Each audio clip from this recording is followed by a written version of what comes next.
Hi, I'm Max Rodriguez, and this is Writers on Writing.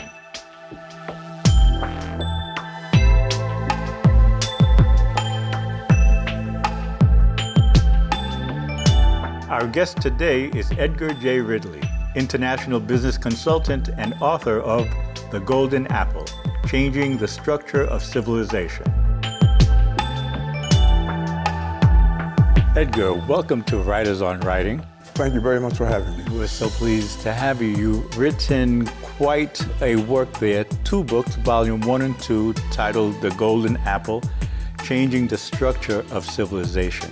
Your premise is that we as a global community are driven by what you term symbolic thought, symbolic thinking, and symbolic language. What is that exactly?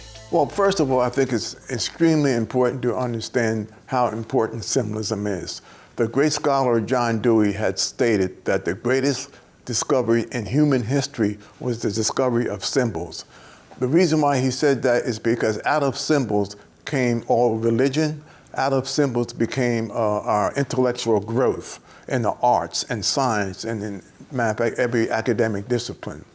I call that a neurological misadventure. What does that mean? When early man began to mythologize, when early humans in Africa began to experience the phenomenon of nature, he had to put a name to it. What he couldn't understand, he began to mythologize. Once humans began to mythologize, that brought about symbolic thinking. And you could say symbolic thinking came first and then in concert with the mythologizing. That is what I call a neurological misadventure that has caused all the problems that we face in the universe today. So you call it a neurological misadventure. I see it as this is how man first began to understand and put into language a natural environment. Symbols are not innate to the neurological processes of the human brain. So what is? Symptoms are innate to the neurological processes of the human brain.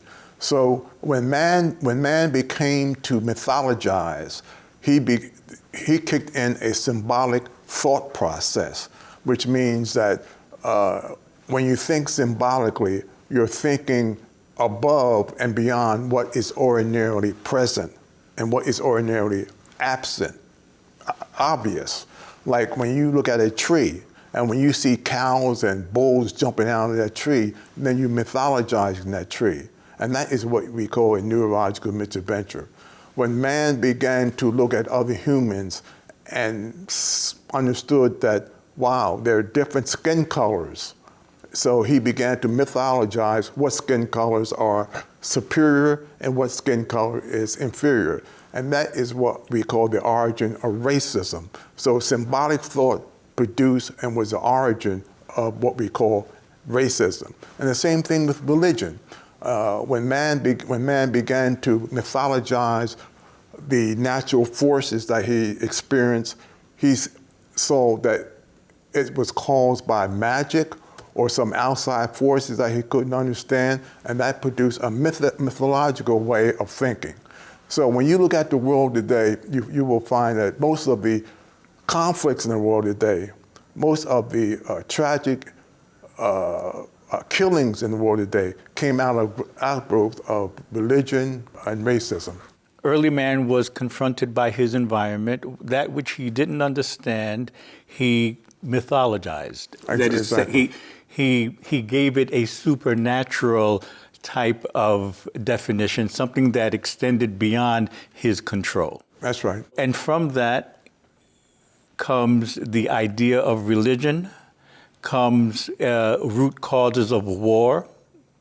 Yes? That's right. That's right. Okay. And how else does symbolic thinking, that is a representation of mythology, symbolic thinking, how else does that drive us today? It affects every human activity and every academic discipline. Now, our whole educational system is built on myth, like the curriculum. where when students are still taught in the day school such fundamental things like the Egyptians were white or Egyptians were not black African people. And still, I'm still amazed that some scholars feel as though that Egypt is not in Africa, but it's in part of some place like the Middle East. So we still have that symbolic thought process applicable, simply because as we begin to see, when you think symbolically, you can think in any way that you wish to think to go to the point that you want to make. In other words, if you want to say that black people are inferior, then you look at them in a mythical way and say these are inferior people because of the color of their skin, the way they think, their facial features, anything that you can make up. And that is a way of mythologizing. So then who's responsible then for symbolic thinking? Because what I'm understanding is that symbolic thinking represents our answer to what is different from me. Absolutely. We mythologize. We mythologize. We mythologize the difference. Right. And I think one important point has to be made is that we do not face reality. By mythologizing, we stay away from facing what is real or what is reality. So within the human context, what is real? What is real in the human context is what you see that is happening, that is reality, that is really happening. Like if you see a dog, you're not going to say that dog is a monkey. And once you start that pattern, then of course that's mental illness. Mm-hmm. And unfortunately, symbolic behaving people are mentally ill.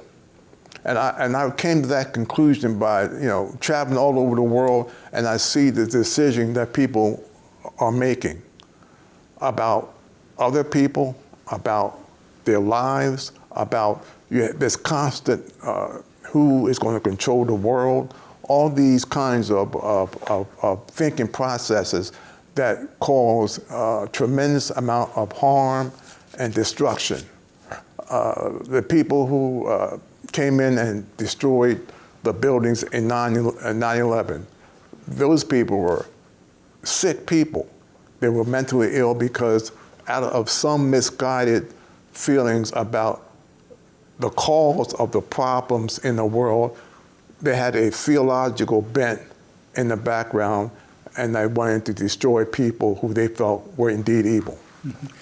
But your premise is that we're all mentally diseased in that we are all impacted by symbolic thought. Not everybody is. Not everybody is. What I'm saying is that when we behave symptomatically, and what do I mean by behaving symptomatically?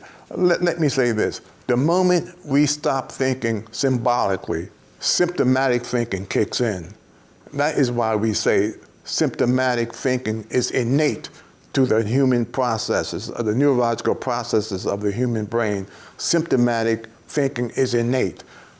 Symbolic thinking is a learned procedure.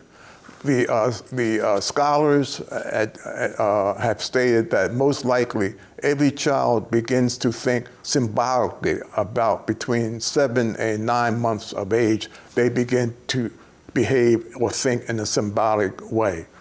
And once we begin to think symbolically, then of course we begin to learn further ways of enhancing that symbolic thinking process. And that is indeed a tragic event that has occurred in civilization that has caused the problems that we see today. So I understand, especially in that example of a child learns to think symbolically from taking its cues from its environment. It's a learned procedure, mm-hmm. Right. Prior to that, it was all very empirical. This means this. Yes, it's symbolic. As a matter of fact, scholars used to think that the only thing that separates Homo sapiens from the rest of the animal world is humans' ability to think symbolically. But now we know that animals can also use symbols and think symbolically. So this view of that what separates us from the other species is our ability to symbolize is not true. So if there was a moment, a neurological moment, how then, and our practice from that point has been to practice symbolic thinking, how do we practice symptomatic thinking without the practice of it, without the benefit of knowing really what it is? It's an existential endeavor. In other words, when we begin to support each other, love each other, and see and encounter each other as humans. For instance, if we encounter someone and say that, whether that person's black, white, Asian, or whatever, as we see that person as a human being, as we see that person as a fellow homo sapiens that we can enjoy life with and not mythologize that person.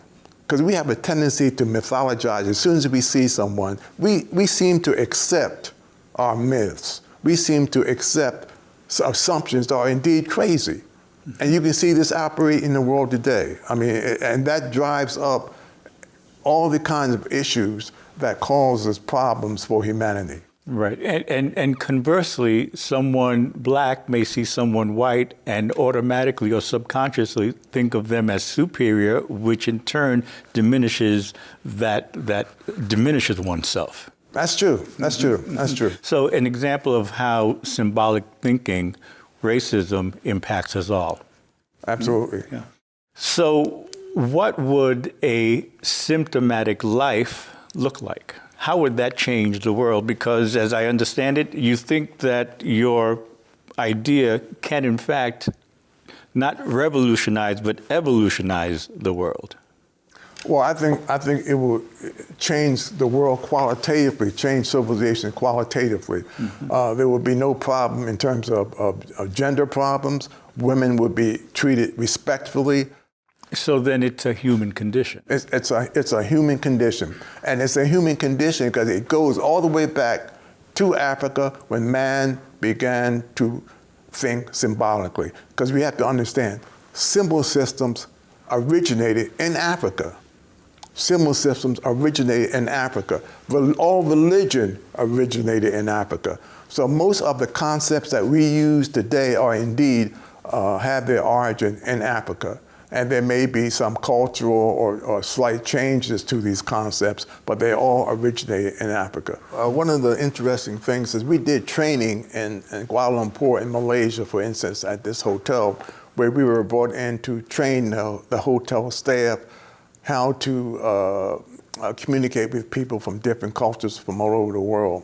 And one of the things that was brought out is that when a black, and this was in Southeast Asia, when a black person gets on the elevator, a white person suddenly clenches, a white woman clenches her bag, because automatically she thinks that black person is going to steal their pocketbook. That happened on the subway. And that happens, and that is a fundamental example of how we think mythologically, symbolically, when we assume assumptions that are not there, but we imagine them being there because we have been taught that these kinds of scenarios will happen, and we have been taught the conclusion of these scenarios. Now, what you said earlier is something that stayed with me. So I heard you say that symbolism, symbolic thinking, began in Africa. Absolutely. Okay, so if symbolic thinking, then if an expression of symbolic thinking is racism, I'm hearing you say that the idea or the root of racism is found in Africa. Well, this is a touchy subject, especially for those who call themselves Afrocentric. But the thing of it is, we have to admit that even our great scholar, Cheikh Diop, who was my professor, he had talked about when the Egyptians were killing people who had red hair and pale skin because they thought they were evil, because they look different, But we have to admit, and Cheikh Diop has said that in his books. So that in fact did happen, and most Egyptologists know that indeed Egyptians murdered and killed people who did not look like them. That's a fact. And so that's why it's a problem of all Homo sapiens in terms of, and it's funny you say that because historically, scholars did not want to admit that symbol system started in Africa. You had scholars who thought that the first symbolic expression was in Europe with cave paintings. That's totally wrong, and those assumptions were made by people who wanted to continue the mythological thinking of the inferiority of African people. And I see at least a discussion point here. If we are agreeing that symbolism began in Africa and that racism is an expression of symbolism, it allows us some access to the idea of racism and an opportunity to change the dialogue from one of blame to one of we are all impacted, and it is in fact a social disease. Absolutely. You can say we are colonized. Humanity is colonized by symbol systems. Mm-hmm. Symbol systems have colonized our minds. And that's why I call it so important to understand that was a neurological misadventure. That's what happened to Homo sapiens.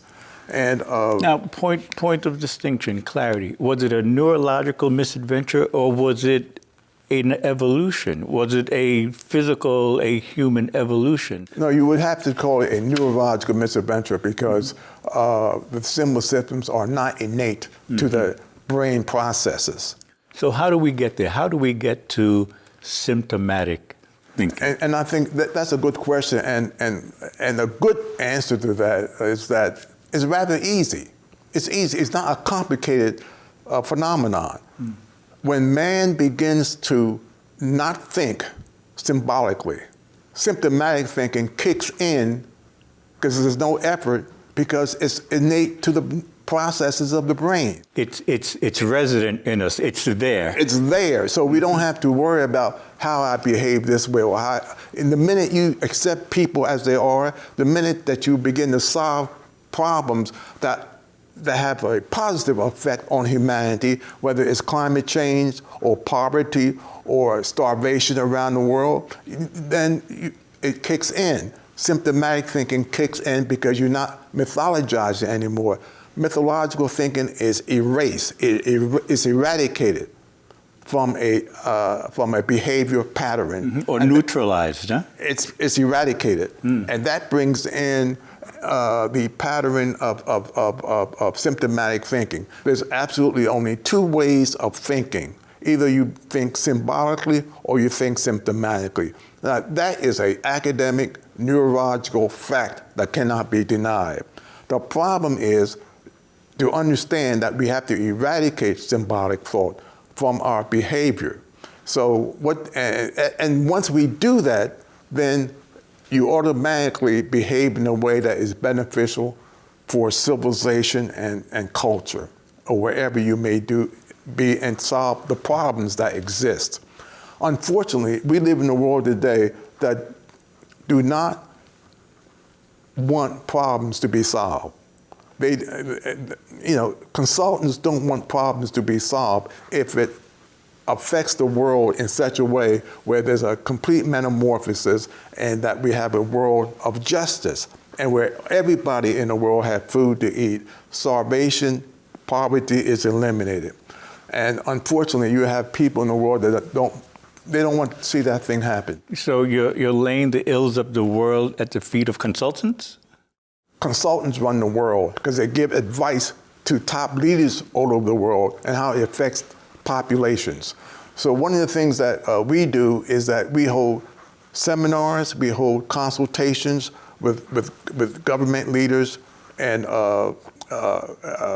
corporations, and to explore how their thinking affects not only their jobs, but the people that they come in contact with. So let me repeat this, and I think this is important. To solve these problems that we're talking about, you have to stop thinking symbolically. And once we begin to stop thinking symbolically, then we initiate symptomatic behavior. So if every one of us start treating people in ways that we want to be treated, that's very fundamental.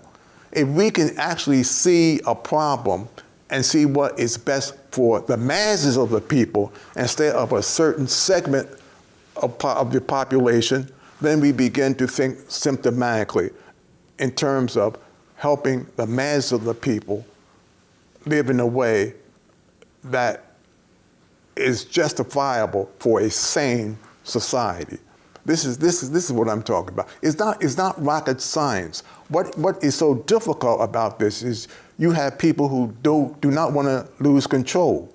The entertainment field is full of symbolism, and you can see that by the value system in the entertainment field. The hip hop crowd, the films that are being made, the songs that are being sung, just the artistic ability of populations leave a lot to be desired because it's symbolic, it's symbolism. It's full of symbolic behavior and symbolic thought. You can really see that. And that is very destructive to not only culture, but the behavior of people and the behavior of children, their children to come. So I get that symbolic thinking, symbolism, really maintains the status quo. How do we implement a change? Because presumably those who benefit from the current status quo would no longer benefit in the same way, and who might be vested in that, in doing that? Pop culture is a perfect example where you have symbol systems thrown out in such a way that they will benefit only a certain segment of people in terms of gaining wealth. And the entertainment industry is a perfect example of that, where unfortunately, as I've talked to various young people, and you look at their heroes, and you look at their feelings of how to reach success and how to behave in a certain way. And it's so fundamental, it's so easy to see in terms of what liquor to drink, how much to drink, what clothes to wear, how do you look in front of your peer group? All that is symbolism, symbolic behavior. And that shows you the destructive nature of culture and the destructive nature that symbolism causes in culture. So I think that when we see culture and we see the media on top of that perpetuate and decides the value of this symbol systems, that's how we understand that, and what is meant by symbolism controls the processes of the mind. In other words, we are captive to our symbolic thought. Politically, then, it also sounds like we're never going to get to term limits. Yeah. There's no vested interest in just walking away from power. Yeah. And that the idea that we are all still enslaved. Yeah, and what is important, Max, we kind of define what's going to cause us happiness. When people are existentially unfulfilled, when they're unhappy, then they do things that are not helpful to not only them as individual, but to the larger society. We promote objects and have end goals that is really damaging. And it's damaging from generation to generation.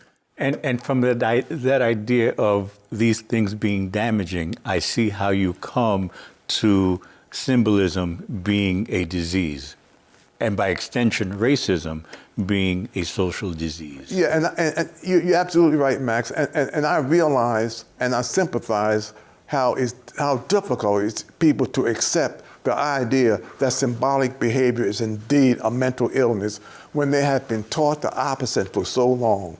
And that is due to our educational system, which causes false positives to concepts that people end up living by and dying for. It starts with our educational institutions, who provide us with tools that they say will make us successful. And these tools lead to our total destruction. And that's hard to accept. Matter of fact, it could be almost unbelievable when you get into these situations and you have assumptions that you've been taught over and over again as success vehicles, when these vehicles are nothing but symbolic ways of running the world that will cause your destruction, the destruction of others, and then the destruction of the environment. Well, if I'm following your thinking, your idea then is if symbolic thinking is the conveyor belt, every part that is brought to that conveyor belt it works against us, is in fact defective. That's true. So it matter not that it's the political system, the legal system, the educational system, it's all going to be defective because it's all going to advocate for the symbolic thought process. Absolutely, it affects every academic discipline in existence. If everything that surrounds us, if our environment supports the status quo, what incentive, where do we find the incentive to move from that status quo to another? Yeah, I think one of the things I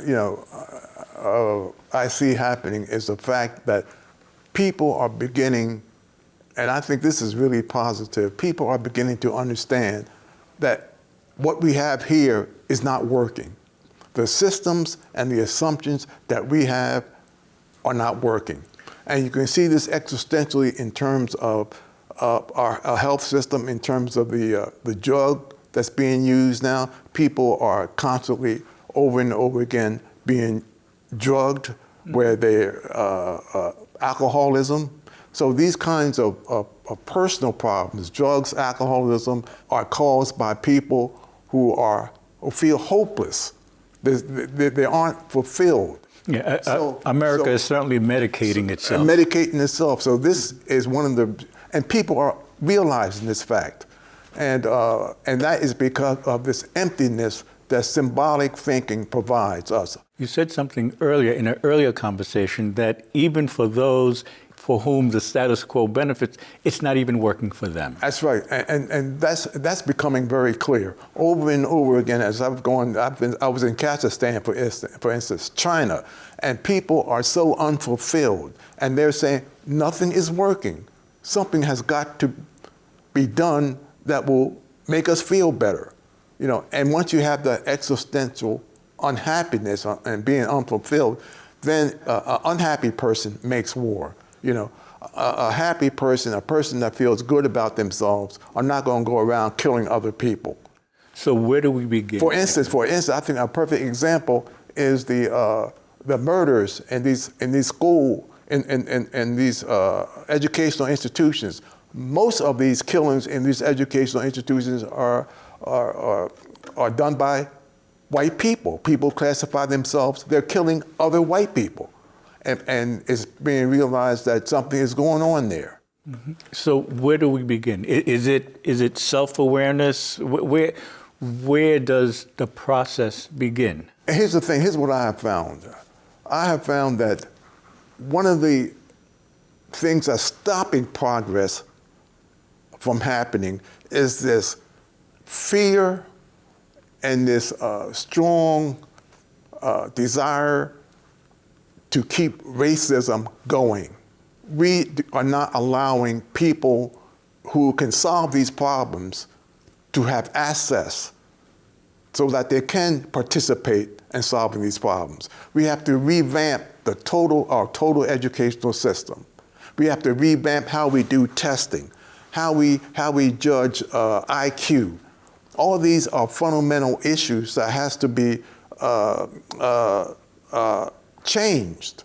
For instance, this testing concept that the educational institutions have are racist to the core, to keep black people and other people of color out. But they have to be racist because they're symbolic. Right, exactly. And we have to change that. Right, so the problem is not that they're racist, they appear that way, but the problem, as I understand it, is that it's rooted in symbolic thinking, and that is... Well, I think you can say racism and symbolic thinking is synonymous, because racism has its origin in symbolic thought. So what I'm saying is that we are defeating our own purpose and denying the access to people who can solve the very problems that is damaging to society and civilization, especially education. The educational system is so misused that we are wasting talent, the talent of people who could solve problems by the testing. And I think it's been stated that the testing concept that we have today in today's school is meant to discourage certain segments of the population from achieving, to making people feel badly about themselves. And that's one issue that is really prevalent. For instance, people who classify themselves as white try their best to make blacks and other people who they deem minority to feel badly about themselves so they cannot achieve, period. That's what happens. And that is due to symbolic behavior. And that's a big thing. That's a big thing. But we continue to deny that fact. We continue to stop any kind of progress, to open up and admit that we're in a state of permanent denial.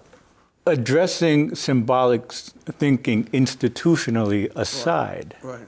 What can I do to access, to use? That's a very what is symptomatic thinking? That's a very important question. I think the role of the parent, the role of the mother and father, the role of the community, the role of people that you come in contact with is so important. It's so important because education is so institutionalized. And that as we interact with people around the world, we have to deinstitutionalize our educational system. We have to do that. And one way of doing that is that as we interact with other people, symptomatically, great things happen. We demythologize the situation, and we begin to be in a situation where we can learn and create and be innovative, and do research, which leads to unbelievable things in terms of curing certain diseases. Our whole method of education in the Western world, especially in the Western world, has to be totally revamped. I like the idea of awareness as education. For instance, when I hear your ideas, I understand that an example of symbolism is stereotype. So when I look at someone and I see the stereotype, I have to know, or I have to be aware that that's an example of symbolic thinking. That's easy for me. Absolutely. So stay away from stereotypes. That's right. That's right. Stay away from assumptions and from judgments to whatever degree you can until you actually engage someone. Absolutely. That's key. And as we re-educate ourselves, education becomes a fun thing. Education becomes a act of joy because we make new discoveries. And when we make new discoveries, then we begin to really solve the problems of the world.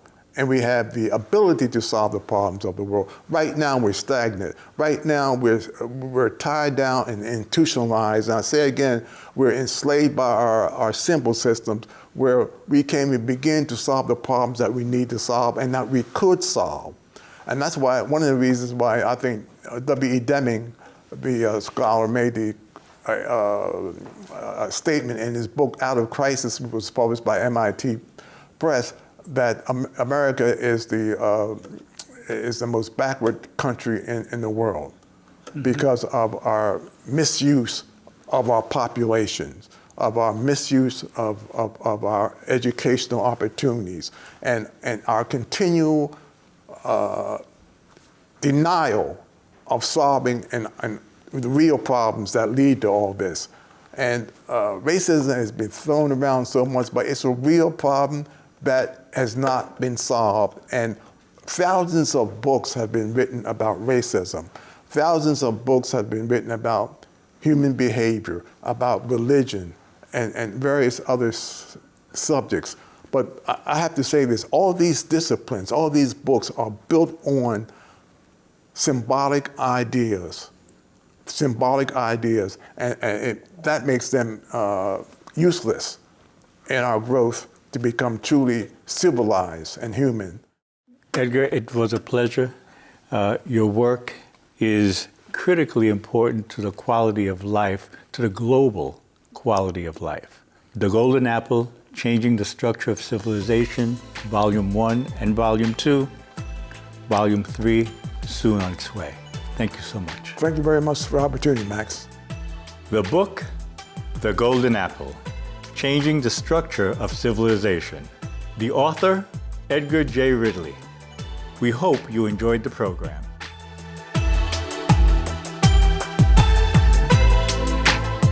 We hope you enjoyed Writers on Writing. Please visit us on our Facebook page, our YouTube channel, and on QBR.com.